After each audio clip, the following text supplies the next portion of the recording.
For many of us, Bethesda games are like second nature. We've been playing them for so damn long that we basically already know what to expect with Starfield. I mean, even the controls look like they're going to be the same as any other Bethesda Game Studios game. However, there are a lot of people waiting for Starfield that have never played a Bethesda game before, and that's exactly who this video is for.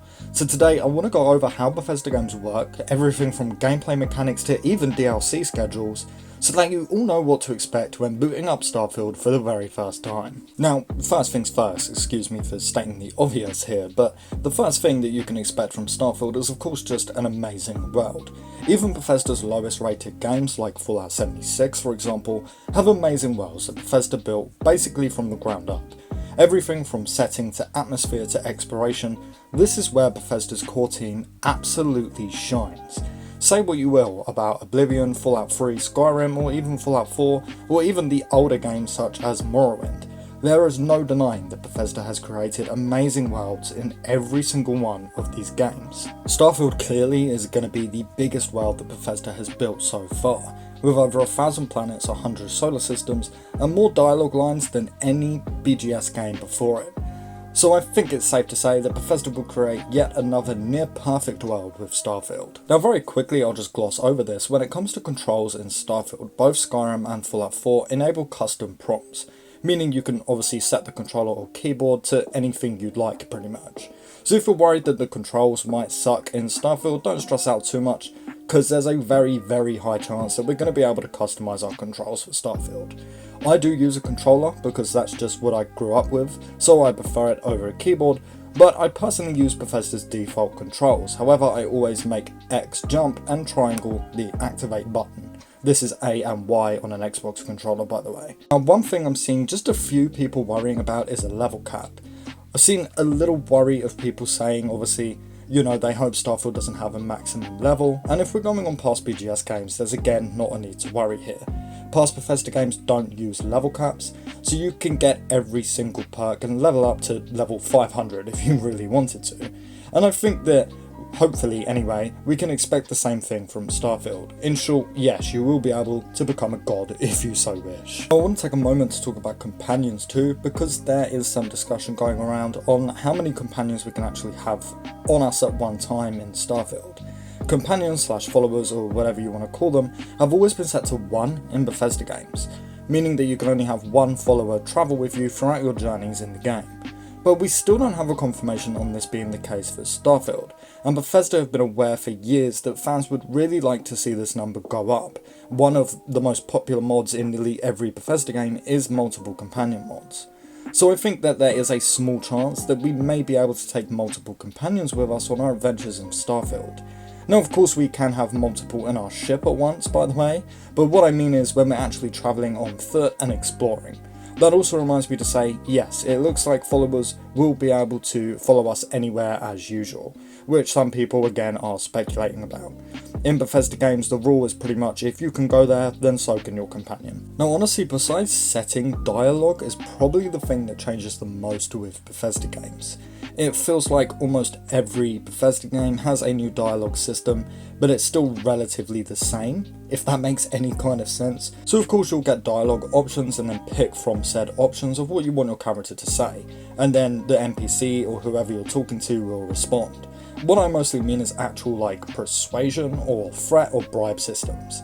This changes a bunch throughout pretty much all of Bethesda games, so we're going to have to wait to see how Starfield will exactly work, although we already have a pretty good idea of course. Now again, I'm just going to very quickly gloss over this. There are a few minor things being speculated about still to this day somehow that have actually already been confirmed for us. And I think some people watching this video may not know about these confirmations, possibly, so let me just go over these as quickly as I can.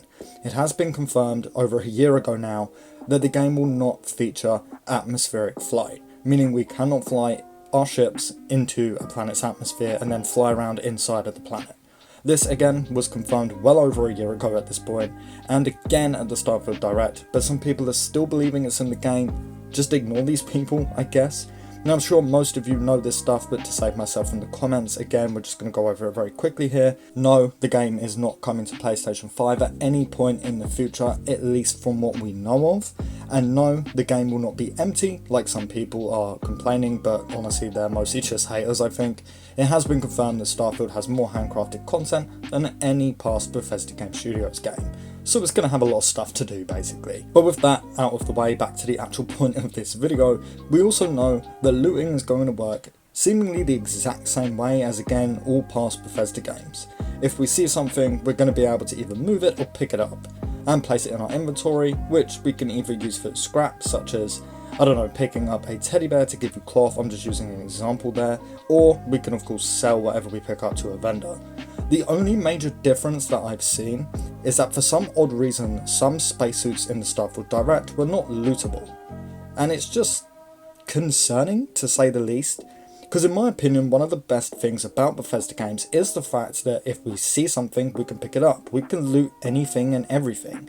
If you see someone with cool armor or a cool jacket or something like that, you can kill them and just take it. And that's one small thing that makes Bethesda games so great. However, in Starfield, it looks like we're not going to be able to do this with spacesuits for some reason, which kind of sucks in my opinion, but there will be a day one mod that allows you to do this anyway. When it comes to combat, you're going to be able to use everything right off the bat. There won't be any annoying, you need to unlock this perk in order to use this type of weapon bullshit that some other games have. If you find a cool gun, you can pick it up, start using it. Of course, skills will increase your damage and overall, well, skill. For example, if you want to focus on using pistols, there are going to be perks that will say increase your pistol damage or small gun damage, maybe even some perks to unlock certain mods for your guns and things like that. Same thing goes for all weapons, including unarmed attacks likely, aka punching. Now going back to exploration, you're going to be able to go anywhere you want. If you see a moon or planet, you can land there. You see a building? Yep, it's explorable. Find what looks like a cave? It probably is a cave. Go walk in and check it out. Everything is explorable in Bethesda games, and that doesn't look like it's changed here, at least from what we know of. Now in Fallout 4 and other Fallout games, there are some buildings that are boarded up to fit the post-apocalyptic vibe, and we sadly cannot explore them. But of course that makes sense in Fallout. If you take Skyrim for example, literally every single building in the entire game is accessible.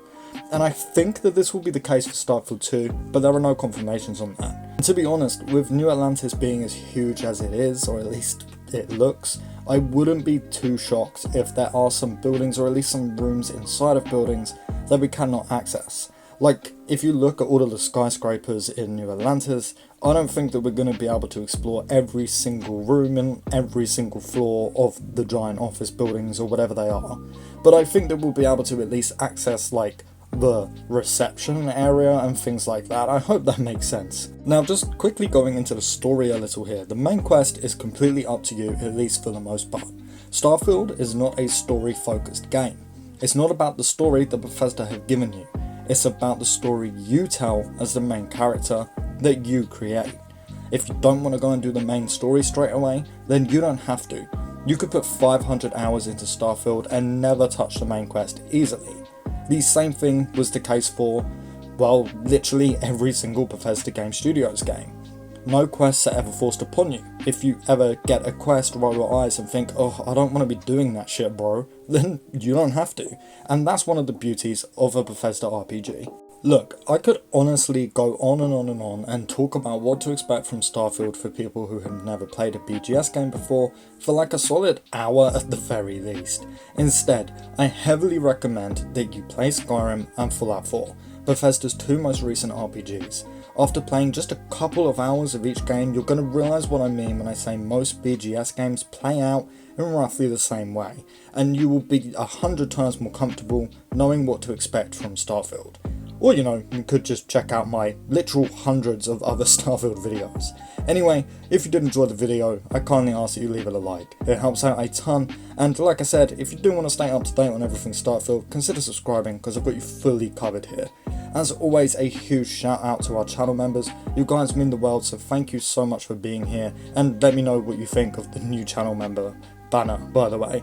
And just a PS, if you want to become a channel member, you can through the link in the description of all my videos. You can sign up for just 99p/$1 and get access to exclusive videos, shout outs and a bunch more, but I'll let that decision lie with you. Anyway, with that all said, thank you all so much for watching, and I really hope to see you next time. Peace.